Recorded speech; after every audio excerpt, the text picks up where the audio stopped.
तो एक बार फिर बात करेंगे डुमरी के दंगल की। डुमरी उपचुनाव को लेकर सभी पार्टियों ने प्रचार प्रसार तेज कर दिया है। एक तरफ जहां बेबी देवी के समर्थन में सीएम हेमंत सोरेन मैदान में उतर आए हैं, वहीं एनडीए प्रत्याशी यशोदा देवी के पक्ष में एनडीए के तमाम दिग्गज प्रचार में जुट चुके हैं।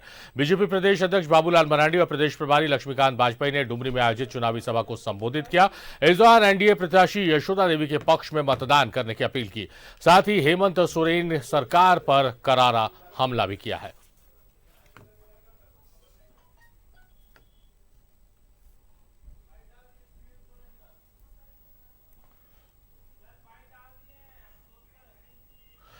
तो सहयोगी विपिन हमारे साथ लाइव जुड़ रहे हैं, जो लगातार डुमरी से हर एक अपडेट्स हम तक पहुंचा रहे हैं। विपिन, तमाम दिग्गज चुनावी मैदान पर उतर चुके हैं और प्रचार प्रसार जो है पूरे शबाब पर चल रहा है। आरोप प्रत्यारोप का दौर भी बदस्तूर जारी है।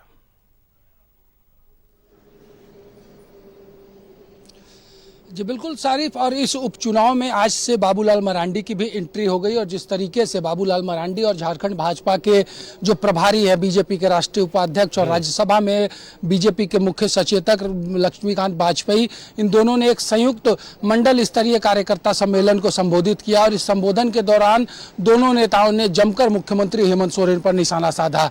बाबूलाल ने स्पष्ट तौर पर कहा कि ईडी के बुलावे के बाद भी मुख्यमंत्री ईडी दफ्तर नहीं जाते हैं, मतलब दाल में कुछ काला है, इसलिए वो सुप्रीम कोर्ट का रुख करते हैं। लक्ष्मीकांत वाजपेयी ने तो इससे भी आगे कदम बढ़ाते हुए यहां तक की घोषणा कर दी कि लोकसभा चुनाव के बाद यहां के मुख्यमंत्री जेल में होंगे। तो ये जो राजनीतिक आरोप प्रत्यारोप है वो काफी तेज होता जा रहा है। और लगातार जिस तरीके से नामांकन के दौरान से ही जो आरोप प्रत्यारोप का दौर देखने को मिल रहा था, वो अब पूरी शबाब पर और तेजी पकड़ रहा है। जिस तरीके से कल भी मुख्यमंत्री हेमंत सोरेन ने स्पष्ट तौर पर यह आरोप लगाया था कि चूल्हा प्रमुख का कॉन्सेप्ट जो आजसू यहाँ पर अपना रही है, वो महिलाओं को ठगने के लिए और उन लोगों को पैसे के जरिए उनका वोट खरीदने के लिए था। तो भ्रष्टाचार का वार दोनों तरफ से लगातार देखने को मिल रहा है। आज चाहे वो उम्मीदवार बेबी देवी की बात करें या फिर जो एनडीए की उम्मीदवार यशोदा देवी है, सब अपनी तरफ से सघन जनसंपर्क अभियान में जुटी हुई हैं।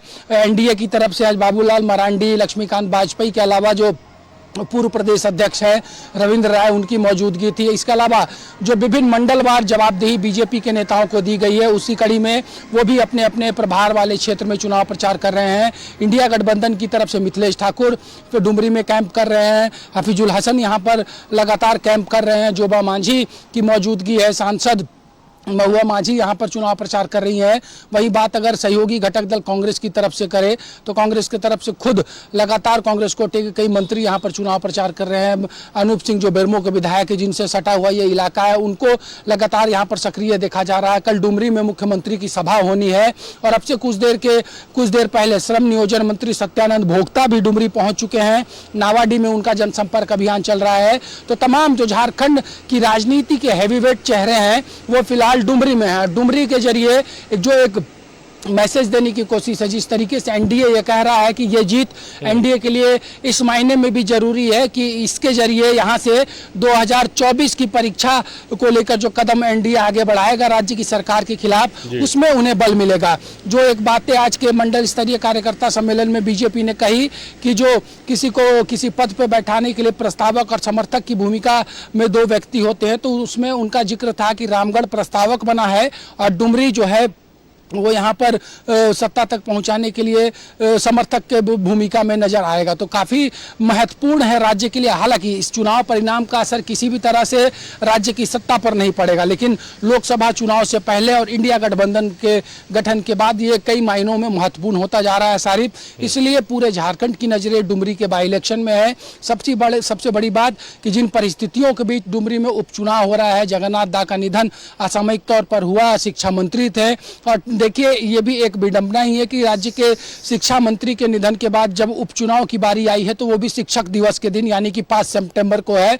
तो 5 सितंबर को सभी जो राजनीतिक दल जो अपना उम्मीदवार यहाँ पर जिन्होंने उतारा है या जो उनके सहयोगी घटक हैं, वो पूरी जवाबदेही और पूरी शिद्दत के साथ इस बात पर जुटे हैं कि 5 तारीख को मतगणना के बाद जब 8 को जब मतदान के बाद 8 को मतगणना होगी तो उनके पक्ष में कैसे रिपोर्ट और रिजल्ट आए, इसको लेकर सभी अपनी भूमिका यहाँ पर सुनिश्चित कर रहे हैं। सारिफ, चलिए विपिन, आरोप प्रत्यारोप का दौर जारी है, दावों और वादों का भी दौर जारी है। अब देखना है कि जनता का मिजाज क्या कुछ है, ये नतीजे आने के बाद तय हो पाएगा। बहुत शुक्रिया विपिन, तमाम बातचीत, तमाम जानकारियों के लिए आपका।